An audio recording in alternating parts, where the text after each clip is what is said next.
ونفعنا به وببركات علومه خصوصا إلى حضرة الحبيب عليه محمد الحبيب وإلى حضرة أمتنا من المؤمنين والمؤمنات والمسلمين والمسلمات نتواصل إليكم في قضاء حاجاتنا وحاجات من تصدق علينا ببريات كثيرة مولد سمتدر الرسول المجيد وشفاه والبركة لهم الفاتحة.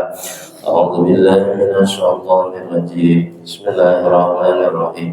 الحمد لله رب العالمين الرحمن الرحيم مالك يوم الدين. إياك نعبد وإياك نستعين اهدنا الصراط المستقيم صراط الذين أنعمت عليهم غير المغضوب عليهم ولا الضالين.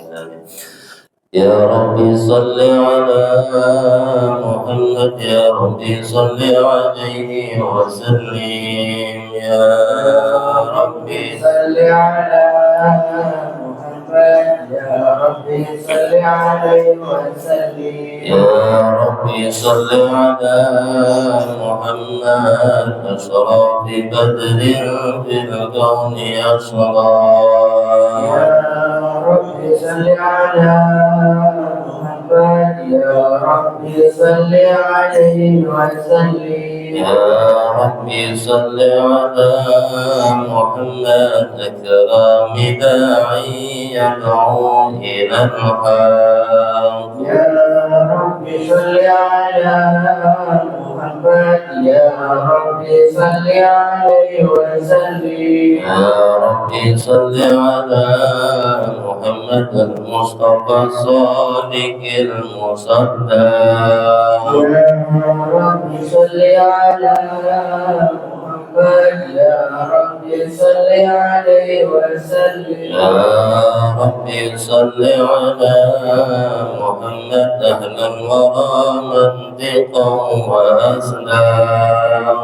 يا ربي صل على محمد يا ربي صل عليه وسلم. يا ربي صل على محمد أفضل من بالتقى تحقق.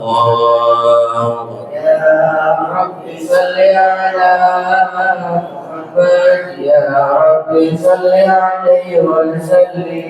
يا ربي صل على محمد من بالسخاء والوفاء تخلى. يا ربي صل على محمد يا ربي صل عليه وسلم. يا ربي صل على محمد واجمع من الشمل ما تفرق. يا ربي صل على محمد يا ربي صل عليه وسلم. يا ربي صل على محمد واسلم وسائر ما قد تعوى. يا ربي صل على محمد يا ربي صل عليه وسلم. يا ربي صل على محمد وافتح من الخير كل مغلاق. يا ربي صل على محمد يا ربي صل عليه وسلم. يا ربي صل على محمد وآله ومن بالنبي تعلق. يا ربي صل على محمد يا ربي صل عليه وسلم. يا ربي صل على محمد وآله ومن للحبيب يعشق.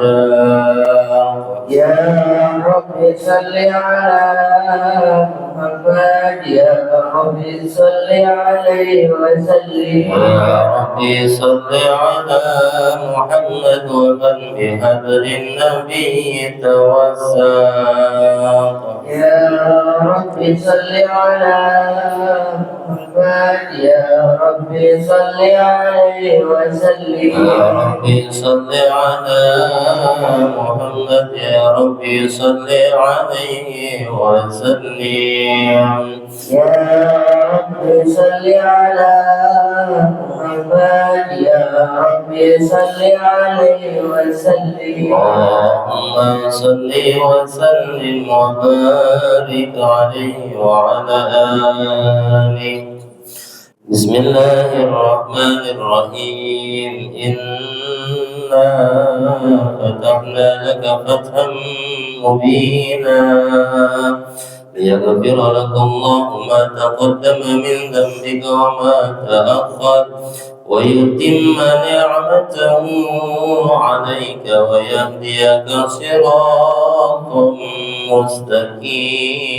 مستقيما وينصرك الله نصرا عزيزا لقد جاءكم رسول من أنفسكم عزيز عليه ما عنتم حريص عليكم بالمؤمنين رؤوف رحيم فإن تولوا فقل حسبي الله لا إله إلا هو عليه توكلت وهو رب العرش العظيم إن الله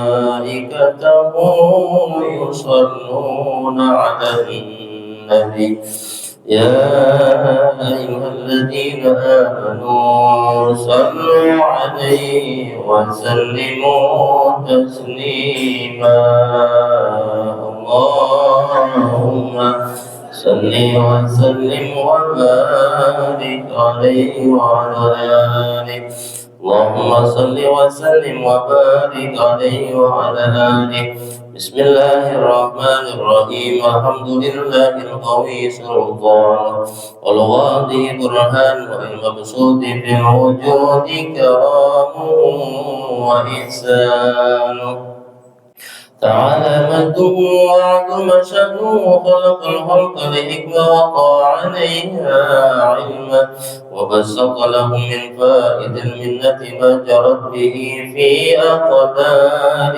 القسمة فأرسل إليهم أشرف خلقه وأجل عبيده رحمة علقت إرادته الأزلية بخلق هذا العبد المحبوب فانتشرت آثار شرفه في عوالم الشهادة والغيوب فما أجل هذا المن الذي تكرم به المنان وما أعظم هذا الفتى الذي برز من حضرة الإحسان صورة كاملة ظهرت في هيكل محمود وتعطرت بوجودها أكناف الوجود وطرزت كل العوالم بالطراز التكريم اللهم صل وسلم أشرف الصلاة تسليم على سيدنا ونبينا محمد الرؤوف الرحيم اللهم صل وسلم وبارك اللهم صل وسلم وبارك عليه وعلى آله فحين قرب ونود هذا الحبيب أعلنت السماوات والأرضون ومن فيهن بالترهيب وأمطار الجود الإلهي على أهل الوجود تزيد وألسنة الملائكة بالتبشير للعالمين تعي سبحان الله والحمد لله ولا إله إلا الله والله أكبر سبحان الله والحمد لله ولا إله إلا الله والله أكبر سبحان الله والحمد لله ولا إله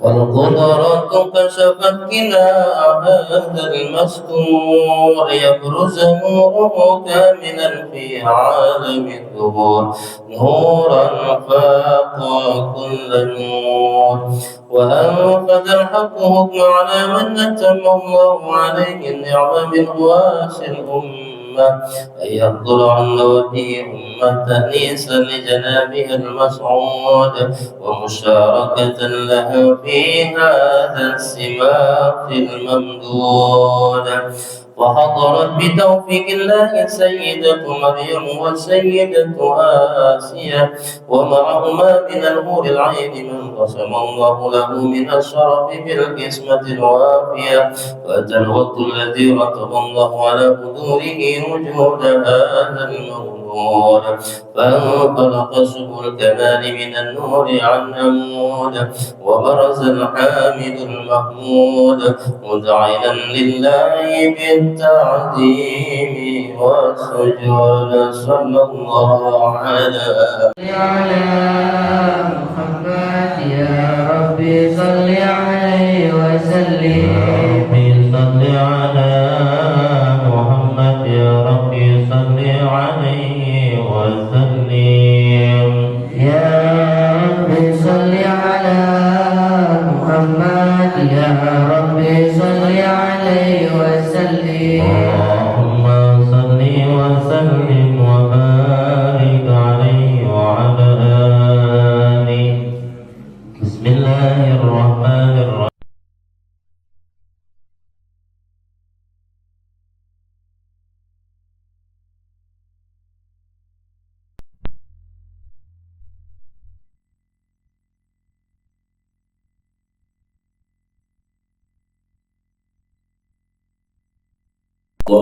wabarakatuh.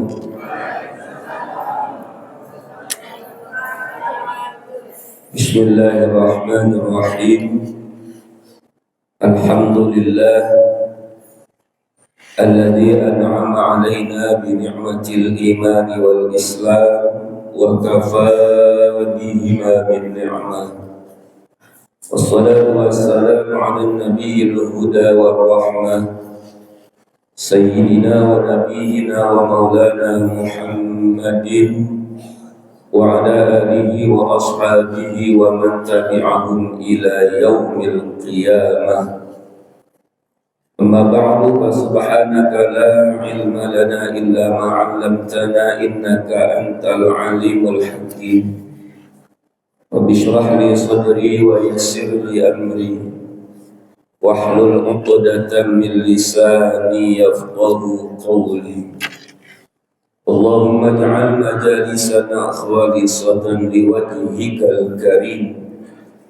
Allahumma ij'alha fi mizan hasanatina yawma nalqah yawma la tamliku nafsun li nafsin syai'an wal amru yawma idzin lillah yawma la yanfa'u malun wa la banun illa man atallaha biqalbin salim. Sadaqallahul azim. Al-mukarramun yang mulia, yang sangat saya hormati, para asatidz, para tokoh, segenap orang-orang tua dan seluruh jamaah yang mudah-mudahan kita senantiasa diberkahi, dirahmati dan dimuliakan oleh Allah Subhanahu wa taala. Bil khusus ketua BKM dan seluruh pengurus beserta para asatidz imam rawatib Masjid Jami Baitul Mukminin yang seluruhnya pula mudah-mudahan senantiasa Allah berkahi dan Allah muliakan. Bapak Ibu hadirin wa hadirat jamaah rahimakumullah, bersama kita panjatkan puji syukur kehadirat Allah Subhanahu wa taala. Alhamdulillah atas karunia nikmat sehat wal afiat, atas limpahan taufik dan hidayah. Kita memulai aktivitas kita pagi hari ini dengan hadir bersama di Masjid Jami Baitul Mukminin, sholat subuh berjamaah. Kita niatkan duduk iktikaf di masjid ini dengan satu harapan, mudah-mudahan setiap hembusan napas yang keluar dan masuk dari rongga hidung dan tenggorokan kita ini menjadi nilai tasbih dan ibadah kepada Allah Subhanahu wa Ta'ala. Alhamdulillah, malam dan pagi hari ini kita bersama dalam rangka kajian spesial, yaitu peringatan Isra wal Mi'raj. Isra wal Mi'raj Nabi kita Muhammad sallallahu alaihi wasallam yang dijadwalkan ceramah sampai jam 7:30. Oh, jam 10 nambah lagi.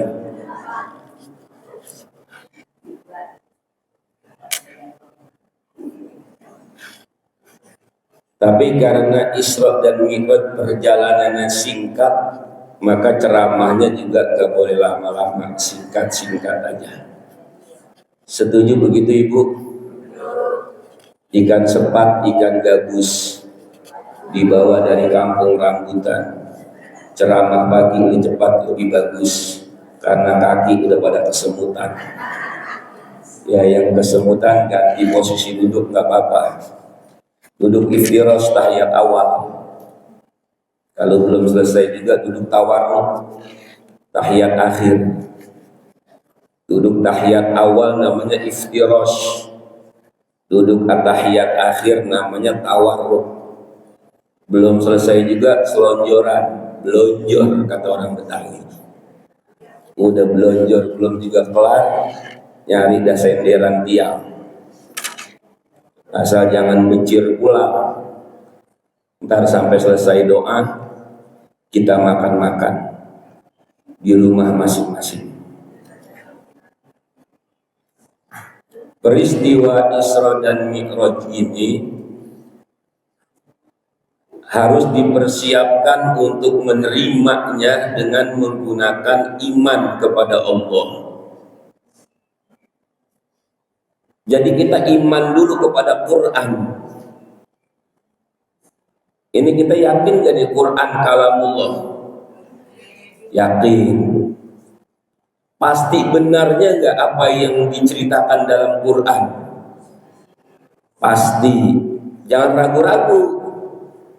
Kalau ragu-ragu belum iman namanya.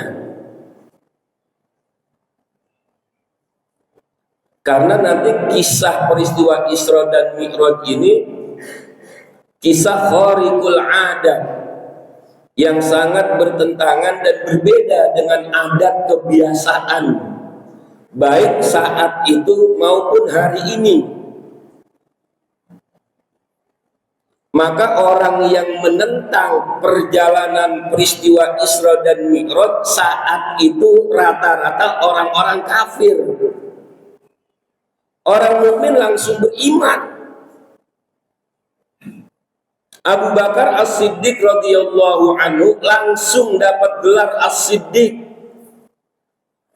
karena ketika mendengar peristiwa perjalanan Nabi yang sangat singkat ini, kemudian mereka orang-orang yang di sekitarnya bertanya, Al-Mukarramun yang mulia, yang sangat saya hormati, para asatidz, para tokoh, segenap orang-orang tua dan seluruh jamaah yang mudah-mudahan kita senantiasa diberkati. karena nanti kisah peristiwa Isra dan Mi'raj ini kisah khariqul adat yang sangat bertentangan dan berbeda dengan adat kebiasaan, baik saat itu maupun hari ini. Maka orang yang menentang perjalanan peristiwa Isra dan Mi'raj saat itu rata-rata orang-orang kafir. Orang mukmin langsung beriman. Abu Bakar As-Siddiq radhiyallahu anhu langsung dapat gelar As-Siddiq karena ketika mendengar peristiwa perjalanan Nabi yang sangat singkat ini, kemudian mereka orang-orang yang di sekitarnya bertanya, apakah engkau percaya dengan temanmu yang cerita bahwa tadi malam dia melaksanakan perjalanan yang spektakuler ini? Kata Abu Bakar As-Siddiq, kalau itu keluar dari mulut Nabi Muhammad sallallahu alaihi wasallam yang tidak lebih masuk akal dari itu, saya percaya. Yang lebih tidak masuk akal dari perjalanan itu, saya masih percaya kalau yang bilang itu adalah Muhammad Rasulullah sallallahu alaihi wasallam. Maka dulu yang kagak percaya perjalanan Isra dan Mi'raj hanya orang-orang yang kafir dan orang munafik. Mudah-mudahan kita termasuk yang percaya. Kalau kita percaya perjalanan Isra dan Mi'raj, jadi ceramahnya agak lama-lama. 17 menit setengah selesai udah. Karena udah pada percaya semua, ngapain lama-lama. Ini kan memupuk kepercayaan kita, keimanan kita kepada Allah dan kepada Al-Quran yang diturunkan kepada Nabi Muhammad, berawal dari kalimat firman Allah, Alif Lam Mim, Dzalikal kitabu la raiba fihi hudan lil muttaqin. Bahwa Al-Quran ini tidak ada keraguan sedikit pun di dalamnya. Dan itu menjadi petunjuk bagi orang-orang yang beriman. Wa in kuntum fi raibin mimma nazzalna ala abdina fa'tu bi suratin min misli. Kata Allah, kalau kamu masih dalam keraguan-raguan terhadap Al-Quran yang kami turunkan kepada hamba kami, yang dimaksud adalah baginda Nabi Muhammad sallallahu alaihi wasallam, karena Al-Quran ini diturunkan spesial kepada Nabi Muhammad sallallahu alaihi wasallam. Allah tidak sebut nama Nabi Muhammad di situ, tapi Allah sebut pangkatnya ala abdina. Abdun itu pangkat tertinggi pengakuan Allah terhadap manusia. Dan ketika itu diidofatkan kepada domir mutakallim wahdah, nahnu menjadi na, penggantinya panjang di belakang, ala abdina, maka itu kalimat menjadi ma'rifat, menjadi khusus tertentu yang dimaksud hambanya Allah, hamba kami itu ya Muhammad Rasulullah sallallahu alaihi wasallam. Kalau ente masih pada ragu aja nih dengan Quran, ente kan sastrawan, ente kan ahli-ahli bahasa semuanya. Fa'tu bi suratin min misli, coba kau buat satu surat yang mirip dengan Quran. Wad'u syuhada'akum min dunillah, undang tuh komunitas dan teman-teman kamu, saksi-saksi kamu yang kau anggap orang-orang hebat, intelektual, untuk menandingi membuat satu surat yang sama. Kata Allah, kalau ente masih ragu-ragu terhadap Quran, coba kau buat satu surat yang sama. Nggak usah Yasin kepanjangan 83 ayat, apalagi Al-Baqarah 200 sekian ayat. Al-Kautsar aja yang pendek, inna a'tainakal kautsar fasholli li rabbika wanhar inna syani'aka wal abtar, 3 ayat. Ente kan ahli sastra semua, coba kau bikin Kalau memang ini kau anggap bikinan Muhammad, pasti kau bisa tandingin. Kalau kau ragu ini dari kami, kata Allah, kau bikin coba. Ajak tuh orang-orang yang kau anggap hebat-hebat itu untuk menandingi satu surat dalam Al-Quran. Fa illam taf'alu, kalau kamu tidak sanggup, walan taf'alu, lan amil nasob kalau dalam ilmu gramatika bahasa Arab, ilmu nahu, lan itu amil nasob, masuk kepada fi'il mudhari, kata kerja sedang dan yang mengandung arti akan datang. Walan taf'alu, taf'alu itu fi'il mudhari. Kata ahli kata bahasa Arab, kalau huruf lan masuk ke fi'il mudhari itu artinya tidak akan. Kata orang Jerman, tidak bakalan. Kalau ente tidak mampu melakukan dan memang tidak akan mampu kamu melakukan, fattaqun narul lati waquduhan nas wal hijarah, takutlah ente kepada nerakanya Allah kalau masih nentang aja sama Quran. Maka berawal dari sini dulu nih, kisah Isra Mi'raj harus ditanamkan. Karena nanti belakangan Pak, dari dulu sampai sekarang orang yang tidak menerima perjalanan Isra wal Mi'rajnya Nabi Muhammad, rata-rata mereka menggunakan logika. Agama ini harus logik, harus masuk akal, harus rasional. Maka kalau yang irasional, yang tidak logik, nggak bisa itu diakui sebagai ajaran agama. Orang yang paling cerdas di zaman Rasulullah setelah Nabi Muhammad adalah sahabat Ali bin Abi Thalib, yang Rasulullah memberikan legalisasi, ana madinatul ilmi wa aliyun babuha, saya ini kota ilmu, maka Ali bin Abi Thalib pintu gerbangnya. Jadi kalau ente punya masalah terhadap perkara-perkara ilmu pengetahuan, nggak usah ke saya dulu, nggak apa-apa, lewat dia aja nih. Saking cerdasnya tuh Sayyidina Ali.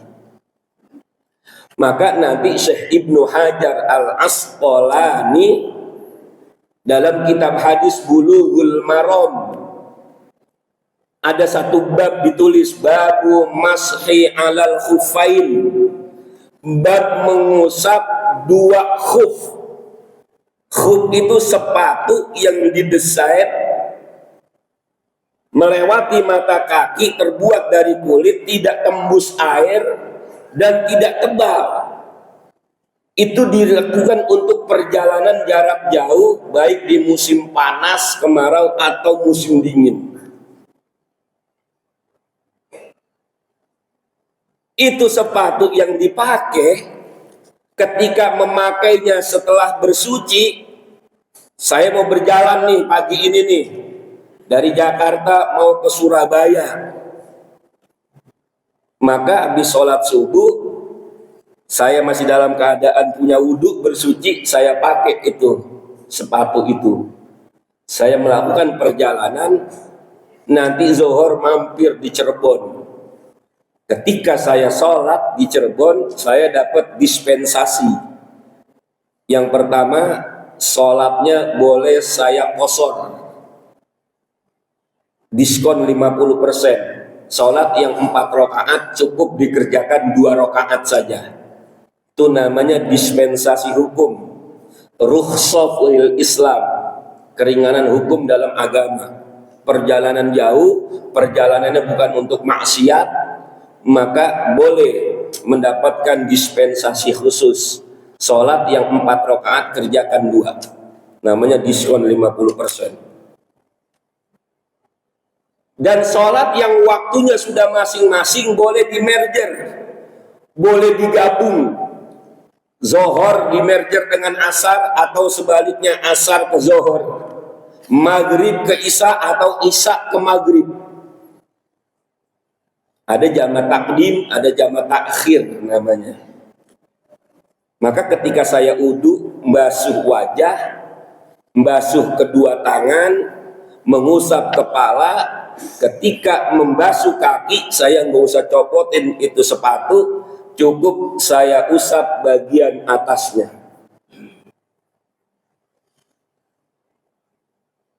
Kata orang yang menggunakan logika sangat tidak logik ini.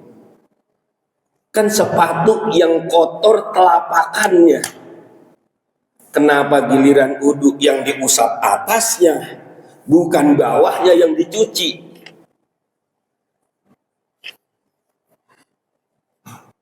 Maka kata Sayyidina Ali, laukana dinu birra'yi, andaikan agama ini datang harus rasional semua, lakana asfalal khuffi, niscaya mengusap bawah dari khuf itu lebih logik dibandingkan mengusap atasnya.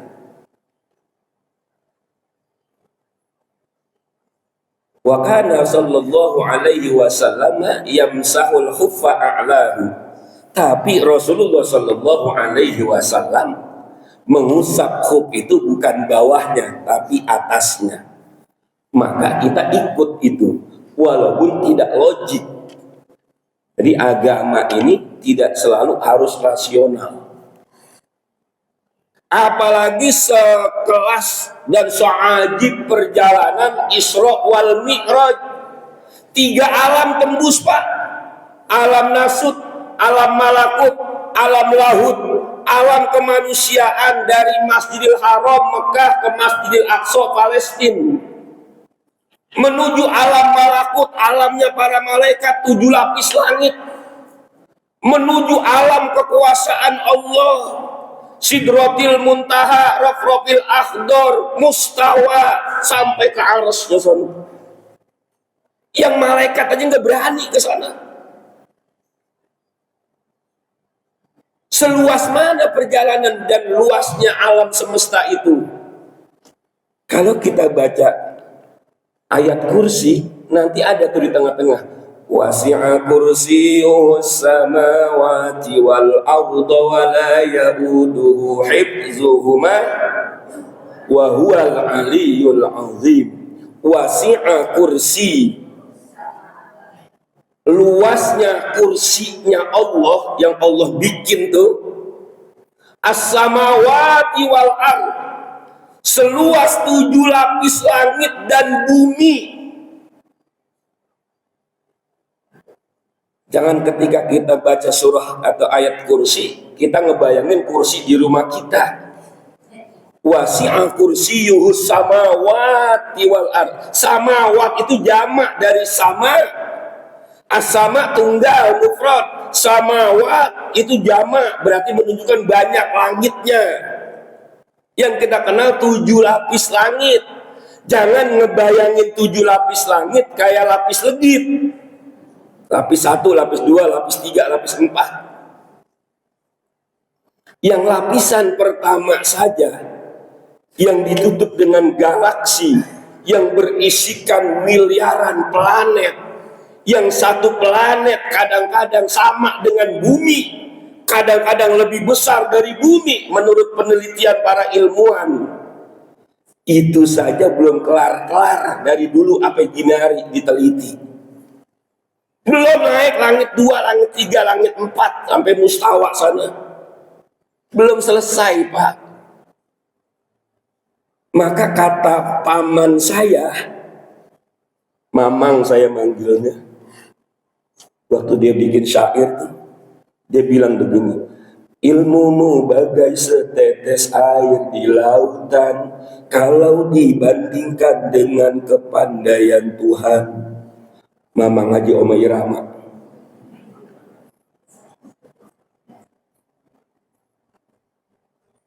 Itu diambil dari surah Al-Kahfi ayat terakhir.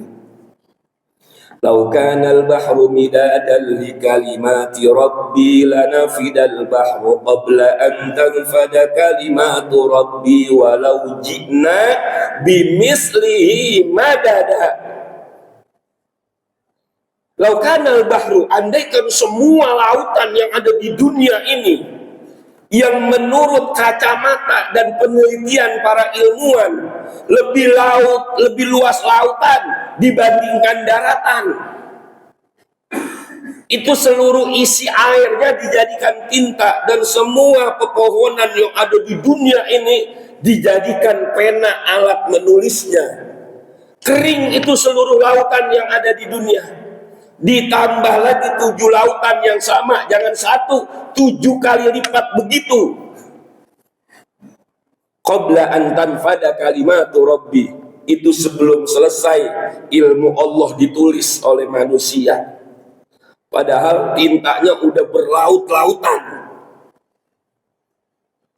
Walau jina bimislihi madada, walaupun mereka datangkan lagi tinta yang semisal itu, ilmumu bagai setetes air di lautan. Jangan sok kalau sekarang udah menyandang profesor merasa paling top ilmunya, kemudian tidak percaya dengan pencipta alam semesta yang memberikan kecerdasan dan ilmu kepada Anda.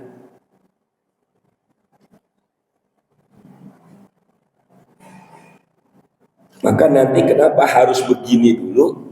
Karena peristiwa Isra dan Mi'raj dulu orang kafir nggak percaya, orang munafik sebagian besar nggak percaya, yang lain ragu-ragu, apa iya. Tapi orang yang beriman langsung percaya, karena yang bicara adalah orang yang maha jujur dalam kehidupan kesehariannya. Belum pernah ditemukan satu kalimat pendusta atau dusta dalam ucapannya, yaitu baginda Nabi Muhammad SAW. Sekarang mulai Pak diceramahkan lagi oleh para intelektual. Kajiannya di hotel, di kampus-kampus bergengsi, bahwa perjalanan Isra dan Mi'raj itu belum tentu perjalanan fisik. Itu perjalanan rohani, roh yang jalan. Sama dengan mimpi, perjalanan melalui mimpi. Itu yang pertama. Kalau ngaji di hotel Pak, jamaahnya banyak satu ruangan, ketika yang memberikan narasi seperti ini, mereka manggut-manggut, tandanya setuju. Tapi kalau di masjid ini saya ngomong begini, ada jamaah manggut-manggut, saya belum tentu nih yakin itu setuju. Lu ngapa manggut aja Ustaz ngomong? Gue ngeliatin dia tadi juga Ustaz ngomong manggut aja, gue jadi latahan. Bisa jadi karena latahan. Itu Ustaz nggak tanggung-tanggung tuh, setelah selesai kajian dikasih transport 20 juta. 20 juta, ya Allah. Kalau Ustaz Marzuki sekali ceramah 20 juta, bininya udah 4 sekarang. Ngapain gue duit banyak-banyak bini hati? Agak enak ujungnya nih kata mama. Ya udah, lempengan ini boleh kita tidak sepakat. Yang penting peristiwa Isra Mi'raj kita harus sepakat. Yang kedua, Allah kagak sebut di situ ayatnya bahwa yang jalan, yang Mi'raj Nabi Muhammad nggak disebut sama Allah. Subhanalladzi asra bi 'abdihi lailan. Allah sebut hamdanya, enggak disebut nama Nabi Muhammad. Kenapa ente yakin-yakin amat kalau yang Isra itu Nabi Muhammad? Sementara ayat yang kedua lanjutannya, wa atainahu Musal kitaba, berbicara tentang Nabi Musa, bukan Nabi Muhammad. Bisa jadi bi abdihi itu Nabi Musa katanya. Jamaah manggut-manggut, tandanya setuju. Saya lihat ada yang manggut-manggut, saya kagak yakin dia setuju. Ini harus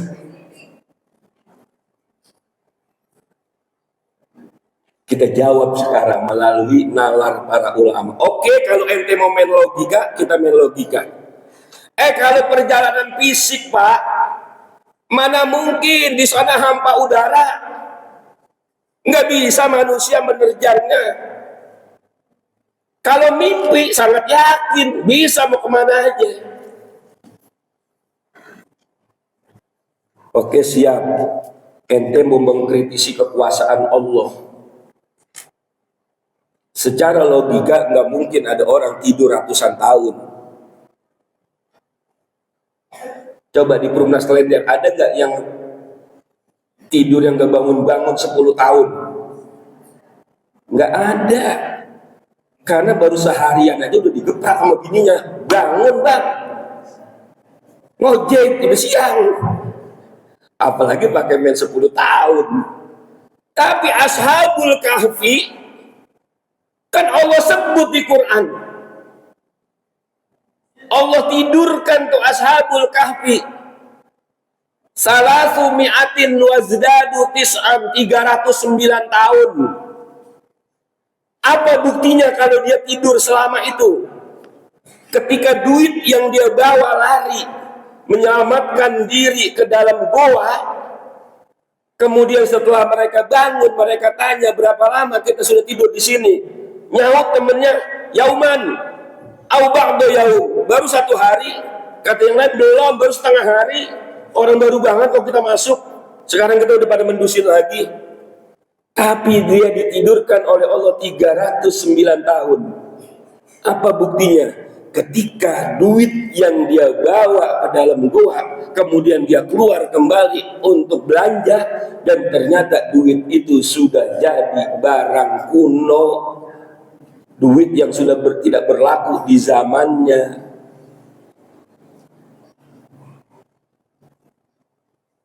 Apakah selama 300 tahun ditidurin kemudian terjadi aki-aki, padahal saat masuk masih anak-anak muda? Enggak, Allah punya kuasa untuk membolak-balik ini dunia. Dia lepit ini waktu dengan kekuasaannya. Jadi kalau Allah yang punya mau, yang tidak rasional pun menjadi bukti nyata. Dilogikakan sama kiai-kiai kita. Ada semut di pasar induk Kramat Jati, datang serombongan ngomongnya Sunda, ketemu sama semut Kramat Jati. Aku maha damang Kang, itu semut pada bengong aja di Kramat Jati. Ente dari mana sih? Abdi dari Bandung. Lah, ente dari Bandung. Kapan datang? Abdi berangkat tadi malam jam 10, sampai sini tadi jam 2. Kata semut Kramat Jati, mana mungkin perjalanan ente begitu singkat dari Bandung, ente jalan kaki cuma 4, gremet, jam 2 udah di sini di Kramat Jati. Gua kagak percaya, gokil ente, gile aja ente. Kata semut Kramat Jati, Pak, protes. Mana mungkin ente 2 jam nyampe dari Bandung ke Jakarta. Oh, Abdi nggak jalan, tapi Abdi dijalanin. Abdi mah nemplok di rambutan. Rambutannya dibawa pakai Grand Max, kecepatan 100 kilo per jam tengah malam. 2 jam nyampe di sini. Oh, ente naik Grand Max, yang jalanin sopir, ya nyampe dia 2 jam. Kalau jalan 2 tahun belum tentu nyampe, Pak. Asal baru menyeberang tol kelindes mati. Semut, secepat-cepatnya semut, tapi karena dijalanin nyampe dia 2 jam. Ini Nabi Muhammad kagak jalan, Pak. Asro itu bukan saro. Kalau saro jalan di waktu malam, tapi kalau asro diperjalankan. Yang punya mau Allah, yang desain Allah. Nabi Muhammad terima jadi dijalanin. Kalau Allah yang punya mau, yang mustahil menjadi nyata. Nabi Adam diciptakan oleh Allah, nggak punya ayah, nggak punya ibu. Allah mau jadi. Nabi Isa nggak punya ayah, cuma punya ibu doang. Allah mau begitu jadi. Kan Maryam hamil menjadi fitnah luar biasa di zamannya. Tapi Allah buktikan, yukallimun nasa fil mahdi wa kahlan. Ini Isa al-Masih, dia akan berbicara, menjawab semua fitnahan-fitnahan, baik di saat dia masih bayi, kan minal mahdi ilal lahdi, fil mahdi kata Allah, wa kahlan, dan saat nanti dia dewasa. Kata Nabi Isa, ini Abdullah, saya ini hamba Allah, saya bukan Tuhan, saya bukan anak zina, saya ini ciptaan Allah, hamba Allah. Maka perjalanan Isra wal Mi'raj itu perjalanan yang diterimanya harus pakai iman. Nggak logik memang, tapi harus yakin kita karena Allah yang bicara. Yang kedua, kalau perjalanan Isra Mi'raj ini ngimpi, Pak, ngapain Allah berfirman pakai subhana, maha suci dia yang telah membuat Nabi Muhammad ngimpi jalan dari Masjidil Haram ke Masjidil Aqsa, terus naik ke Sidratil Muntaha. Ngimpi mah Pak nggak istimewa. Kita juga pada mimpi mulu, tidur tiap malam. Malam aja saya ngimpi mancing ikan betok. Udah berapa kali gentak, pas saya lihat di ember kagak ada ikannya. Itu tidurnya cuma 2 jam karena semalam selesai perjalanan Isra Mi'raj di Pondok Pesantren Az-Ziyadah. Saya nyampe rumah setengah 2, baru bisa tidur jam 2, setengah 4 udah bangun lagi. Ngimpinya udah banyak banget saya, Pak. Itu yang saya ingat tuh, nangkap ikan betok, tahu yang lain-lain dah. Enggak ada yang istimewa. Justru kalau Allah sebut subhana, ini pekerjaan istimewa dan tidak bisa dikerjakan oleh manusia. Kan kita baca dalam surah Yasin, Subhanalladzi khalaqal azwaja kullaha mimma tunbitul ardu wa min anfusihim wa mimma la ya'lamun wa ayatul lahumul lailu naslaku minhun nahara fa idza hum muslimun. Kan ada tuh kalimat subhana. Subhana, maha suci, alladzi khalaqal azwaj, Allah yang menciptakan makhluknya berpasang-pasangan, pada kawin satu dengan yang lain. Saya zaman masih kecil, Pak, sering nyari capung di Bulaan. Makanya lagu nyari capung itu buat mancing capung supaya kita dapat. Saya masih ingat sampai sekarang, karena tiap hari kita nyanyiin. Dak-dak ini anak lu pengen netek capung badak, capung maling, digentak teguling-guling, wah gitu. Ntar kalau kita nyanyi itu tuh disamber tuh capung badak, capung yang besar, warnanya hijau tua, kita tangkep, buat main layangan, kita ikat kakinya, buntutnya. Tahu capung sekarang kalau dinyanyiin itu masih bisa nangkep apa kagak ya? Capungnya saya udah kagak lihat. Saat saya lagi nyari capung badak, capung maling, digentak teguling-guling, ada capung jarum lagi kawin di ujung alang-alang. Serius banget kawinnya, tapi alang-alang goyang aja kagak. Saking kecil dan ringannya itu badan tubuhnya capung, kita kagak ngeliat, Pak. Nggak lihat ada goyang-goyangan, tapi saya yakin dia lagi numpuk, lagi kawin tuh. Dulu saya nggak pernah mikir, pas udah tua baru saya mikir. Itu capung jarum, gua perutnya aja gua kagak lihat dia. Dia punya bininya dia lihat. Ada di mana? Perutnya aja saking kecilnya saya kagak lihat. Dia lihat punya bininya ada di mana. Luar biasa nih, subhanalladzi khalaqal azwaja kullaha. Allah ciptakan ini makhluk pasang-pasangan, mimma tumbitul ardu, baik itu tumbuhan yang keluar dari bumi, kan begitu ya, wa min anfusihim, dan dari jiwa mereka-mereka nih, manusia, hewan, Wa mimma la ya'lamun, dan makhluk yang mereka semua nggak pada tahu. Di bawah ini nih, diinjakan kaki kita di dalam tanah ada sekian miliar jenis binatang yang kita tidak tahu, dan mereka kawin semua. Ya Allah, bagaimana kawinnya di dalam tanah? Udah gak usah dipikirin kawinnya. Emang sama kawinnya dia sama kawin kita? Jadi kalau sudah subhana, itu kerjaan itu nggak bisa dikerjain sama orang. Jepang bikin kijang jantan, coba suruh bikin kijang betina, taruh di garasi sepasang, tutup 20 tahun jangan dipakai-pakai. Besok udah 20 tahun kita buka, kira-kira anaknya udah banyak apa kagak tuh jantan sama betina? Enggak beranak-beranak. Dia kagak bisa bikinin spermanya.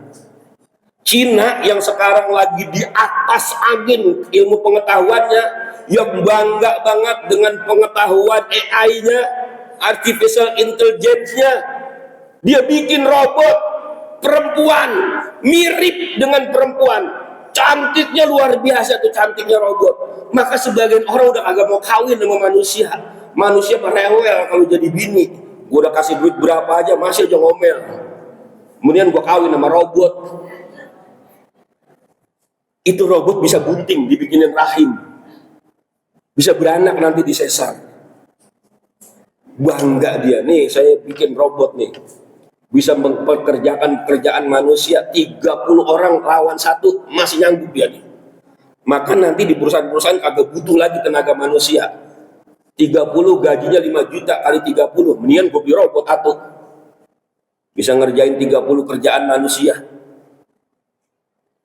Tapi sebegitu hebatnya Cina, nggak bisa dibikin sperma. Tetap aja spermanya sperma orang. Diambil, sel telurnya diambil, dimasukin ke dalam rahim itu robot yang udah didesain seperti rahim manusia. Karena rahim istrinya tuh orang kagak bisa mengandung bayi, maka harus dititipin ke rahim robot. Kalau dulu namanya bayi tabung, sekarang menjadi bayi robot. Dia bisa bikin tempatnya, tapi dia nggak bisa bikin spermanya. Maka ilmumu bagai setetes air di lautan. Itu yang kedua. Jadi kalau sudah subhana, nggak mungkin ini kerjaan bisa dilakukan oleh manusia. Yang ketiga, saya kagak ngomongin perjalanannya lagi. Hikmah di balik Isra Mi'rajnya. Kan Rasulullah sebelum di Isra di Mi'rajkan, ini tahun ke-10 kenabian, Pak. Masih saat di Mekah. Itu pertentangan dakwah luar biasa. Nabi Muhammad dimusuhin oleh lingkungan terdekatnya dan diajak orang-orang untuk memusuhi dia. Tapi Nabi Muhammad punya pembelaan karena punya kakek Abdul Muthalib, karena punya paman Abu Thalib, karena punya istri Khadijah, saudagar kaya, orang terpandang di kampungnya. Secara kemanusiaan masih ada yang melindunginya. Orang segan karena melihat Abu Thalib, orang segan karena melihat Khadijah. Tapi permusuhan begitu dahsyatnya, tetap aja dikerjain. Saat pamannya meninggal dunia, yang tidak selang lama setelah istrinya meninggal dunia, maka musuh-musuh merasa mereka Nabi Muhammad sudah tidak punya pembelaan siapa-siapa. Mulai gencar-gencarnya dimusuhi. Nabi Muhammad berangkat ke Taif, cari suaka politik kalau sekarang lah. Barangkali nanti di sana ada perlindungan. Karena Bani Saqif terkenal orang yang sangat ramah menjamu tamunya. Tapi ternyata masyarakat Bani Saqif di Taif itu sudah kena provokasi juga dari orang-orang tertentu. Inilah hebatnya provokator. Di dunia dia boleh menang tepuk tangan, tapi di akhirat dia berada di neraka yang paling dasar sekali. Ternyata Rasulullah dilemparin batu, tidak disambut tapi disambit. Dalam kesedihan itulah maka Allah angkat derajatnya di perjalanan Isra, di perjalanan Mi'raj. Artinya hikmah yang pertama, bahwa apa yang Allah sampaikan di Al-Quran walaupun tidak logik, wajib kita pupuk iman kita untuk percaya.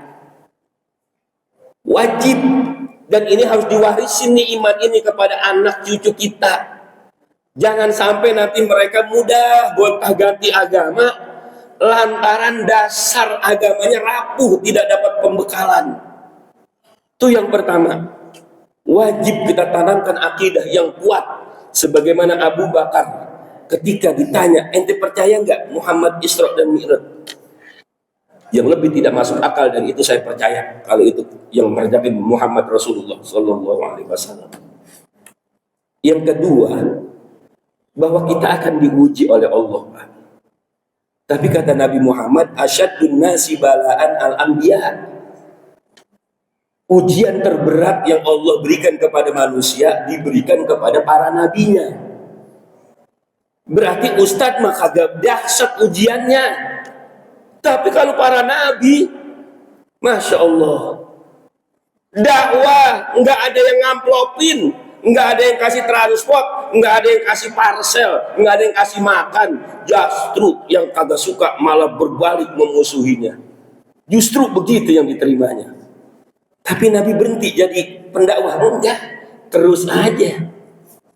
Padahal sosok Nabi Muhammad orang yang sangat penyantun, sangat penyabar, ramah dan sebagainya, enggak pernah kasar. Maka kita akan diuji. Yang ketiga, yang terakhir, bahwa setelah perjalanan itu Rasulullah menerima wahyu untuk melaksanakan ibadah sholat 5 waktu. Ini ibadah yang paling prinsip dalam agama Islam. Artinya prinsip sangat fundamental. Syahadatnya, keyakinannya kepada Allah harus kuat. Maka dengan syahadat yang kuat, menjalankan ibadah sholat ringan jadinya. Dan ini prinsip. Enggak ada nih rukhsahnya, keringanan hukumnya untuk ditinggalin, kagak ada, enggak benar. Yang boleh cuma tadi itu dikosor dan dijamak. Dalam kondisi apapun. Dalam keadaan luang, wajib sholat. Dalam keadaan happy, wajib sholat. Dalam keadaan ruwet, sibuk, wajib sholat. Dalam keadaan sehat dan sakit, wajib sholat. Hatta dalam keadaan peperangan, tetap wajib sholat. Tidak ada rukhsah untuk ditinggalkan. Maka kata Rasulullah, muru auladakum bisolat, ayo perintah anak-anak ente untuk sholat. Enggak disuruh untuk haji, enggak disuruh perintah untuk puasa Ramadan, enggak disuruh diperintah untuk zakat. Wahum abna'u sab'i sinin, pada saat mereka usia 7 tahun perintahkan mereka sholat. Wadribuhum 'alaiha, pukulan yang mendidik buat anak-anak kamu kalau masih meninggalkan sholat. Wahum abna'u 10 sinin, saat itu mereka sudah berusia 10 tahun, usia balik. Jangan diam aja ente jadi orang tua. Ayo keras terhadap pendidikan anak supaya dia ibadah. Makanya saya protes, kenapa kurikulum ini yang diwajibkan untuk anak-anak TK kok malah ibadah umroh sama manasik haji. Padahal umroh sama haji itu kewajiban seumur hidup sekali, Pak. Itu juga kalau dia kaya, kalau dia dewasa, kalau dia sehat, kalau perjalanannya aman. Banyak syaratnya. Udah begitu semuanya ada, kewajibannya seumur hidup sekali. Puasa Ramadan wajib dilaksanakan bagi orang yang sudah balik. Anak-anak nggak wajib puasa Ramadan. Tapi anak-anak kita yang belum balik, kita didik mereka untuk puasa. Kadang-kadang bukanya 3 kali kayak bapaknya. Kayak temennya. Karena ada juga bapak-bapak yang puasanya buka 3 kali. Dari subuh puasa, jam 9 ngopi. Orang jauh dari bininya. Jam 12 dia makan. Jam 2 mindo. Maghrib makan lagi. Tapi puasa Ramadan boleh ditinggal bagi orang yang tidak sehat dalam perjalanan jarak jauh. Sholat nggak boleh. Haji juga begitu. Zakat hanya untuk orang-orang kaya. Maka kalau orang miskin nanti meninggal dunia tidak zakat, tidak ditanya oleh malaikat. Ente zakat apa kagak? Enggak ditanya. Karena malaikat tahu ini orang miskin yang mati. Paling ditanya, ente dapat kupon zakat apa kagak? Dapat Pak. Dari mana? Dari Masjid Baitul Mukminin. Siapa DKM-nya? Lu jangan masuk surga duluan, DKM-nya dulu suruh masuk. DKM bener, ente suka nyantunin. Iya malaikat. Ini dia orang yang ente pernah santunin. Iya itu malaikat. Ente duit dari mana? Kumpulan jamaah. Mana jamaah ente? Absen. Jamaah Baitul Mukminin yang pada suka ngasih zakat, ngasih sedekah, ngasih santunan. Kumpul, kita suruh masuk surga sama malaikat. Enak tuh. Makanya jadi orang jangan korek, jangan pelit, jangan medit, jitok dalam, butut gasiran, pantat kuning, jangan. Pokoknya punya duit bagi-bagi yang lain. Mudah-mudahan berkah. Jadi inilah perjalanan yang tadinya cuma 17 menit menjadi 1 jam 17 menit. Mudah-mudahan ada hikmah setelah ini. Orang mau ngomong apa itu di YouTube, kan Ustadz di YouTube banyak Pak nanti. Yang ngomong begini-begini banyak, meragu-ragukan anak-anak kita. Siapa bilang darah itu najis? Siapa bilang darah itu haram? Kalau darah haram, ini kita haram karena tubuh kita banyak darah.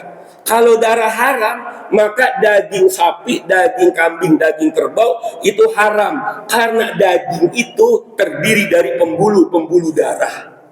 Jamaahnya di hotel manggut-manggut, tandanya setuju. Saya ceramah manggut-manggut, belum tentu setuju. Ente semuanya model logika kan. Baca tuh kitab Bulughul Maram, lihat Babu Masfil Khufi. Kalau menurut otak ente mah itu yang pas. Ngusap khuf itu telapakannya, bukan atasnya. Berarti ente lebih alim dari Nabi Muhammad. Nabi Muhammad aja atasnya, ente bawahnya. Nah kira-kira begitu. Mudah-mudahan pertemuan ini tidak memuaskan kita semua, supaya nanti kita bisa nyari kepuasan di luar sana. Cari ustadz yang lebih hebat lagi untuk menjelaskan tentang sisi perjalanan Isra wal Mi'raj. Inilah sepengetahuan yang saya ingin sampaikan di majlis ini. Mudah-mudahan ada hikmah dan manfaatnya. Ala hadhihi niyyah al-Fatihah. أعوذ بالله من الشيطان الرجيم بسم الله الرحمن الرحيم الحمد لله رب العالمين الرحمن الرحيم مالك يوم الدين إياك نعبد وإياك نستعين اهدنا الصراط المستقيم صراط الذين أنعمت عليهم غير المغضوب عليهم ولا الضالين آمين اللهم اجعل جمعنا هذا جمعا مرحوما وتفرقنا من بعده تفرقا معصوما اللهم انفع بما علمتنا رب علمنا الذي ينفعنا رب فقهنا وفقه أهلنا وقربات لنا في ديننا ربنا اغفر لنا ولوالدينا وارحمهم كما ربونا صغارا ربنا آتنا في الدنيا حسنة وفي الآخرة حسنة وقنا عذاب النار والحمد لله رب العالمين. Terima kasih, maafin saya langsung pamit, langsung jalan karena semalam acara 3, pagi ini juga masih ada acara 3 lagi kalau ada yang undang. Wassalamualaikum warahmatullahi wabarakatuh.